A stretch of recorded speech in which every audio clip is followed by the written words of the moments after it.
They ask you with M. Daniel, apologetic, biblical issues, comparative, and more. And now to the question. Dear viewers, welcome. Special welcome to the new subscribers and to everybody for this episode. The question about Islam. Is it an offensive, military invasions, or is it defensive, as the majority Muslims would like to say? نحن نخوض حروب دفاعية. Mr. Khalid Mashal was saying we wage defensive wars, not wars. So all the Islamic wars are defensive. Let us watch what happened in India. This was the civilization of Hindus, prosperous, blissful, and blessed with the wishes unheard of. But all of that was destroyed, looted, plundered by barbaric desert cult, sewn to a single book, bound to a single goal, jihad. So Muslims invaded India.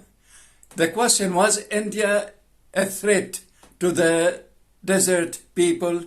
Look at the distance between India and Mecca and Medina. Was the Hindus in India a threat to the Arabs in Mecca and Medina, to the Muslims of Mecca and Medina? With those, nothing at all, nothing as such.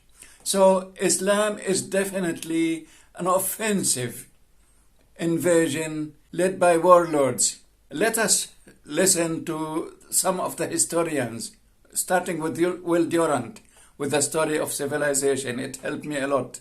Will Durant wrote, "The Islamic conquest of India is probably the bloodiest story in history."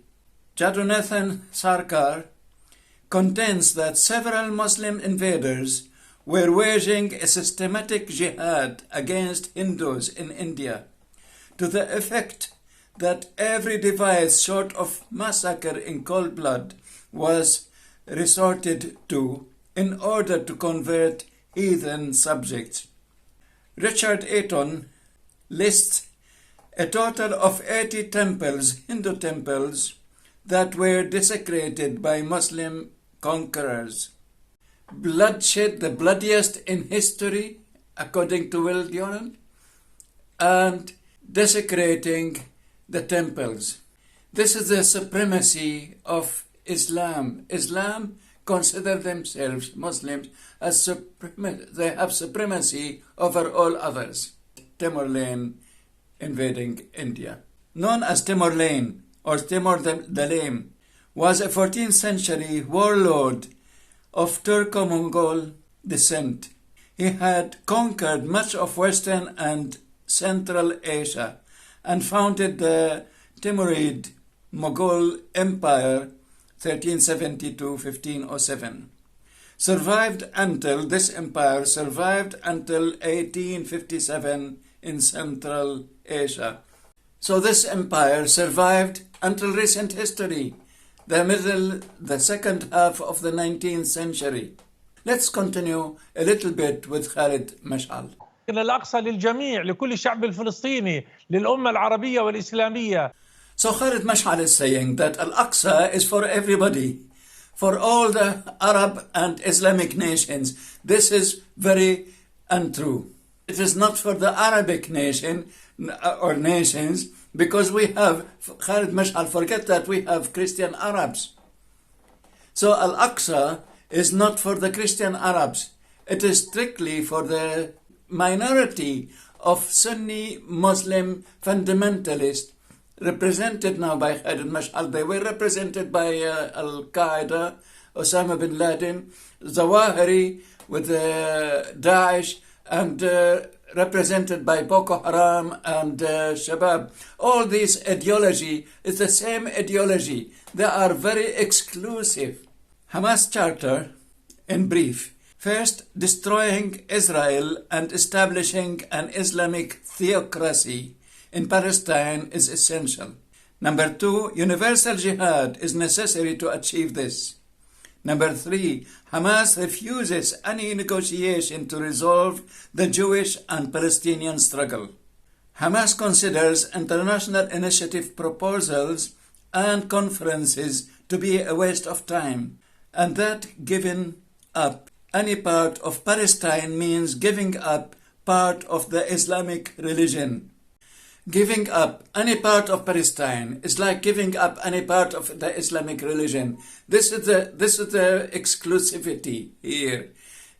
The land is equivalent to the religion. It is not like that. You must give and take. There is no way to be exclusive as such. You don't have to compromise your Islamic religion, Khalid Mash'al, to negotiate a settlement, a peaceful settlement with a Jewish counterpart, co-citizens. Coexistence is possible, and it was possible before, it did happen before, and it will happen if you negotiate, if you come to the negotiating table. نحن نشاهد ما يحدث في قطاع غزة من مأساة إنسانية كبيرة. لا تمت استشارة الفصائل ولا استشارة السلطة ولا استشارة سكان غزة. أنتم اتخذتم القرار وحدكم. No other Palestinian organizations, not the Palestinian Authority, and no other people have been consulted. أنسب شيء السلطة الفلسطينية هي اللي تستلم هذا الحوار. السلطة الفلسطينية تستلم غزة لإخراج حماس من هذا المأزق اللي وضعت فيه الشعب الفلسطيني. He is putting the blame on Hamas, who put the Palestinian people in this trouble, in this dilemma. سيد خالد، عملية من هذا النوع تقوم بها حماس، هذه ليست عملية عادية، هذه بمثابة إعلان حرب. Thank you so much for watching. Thank you for standing with me. Please like, share, and subscribe so you will receive everything I'm doing. I love you in the Lord, and I wish you all the best, all.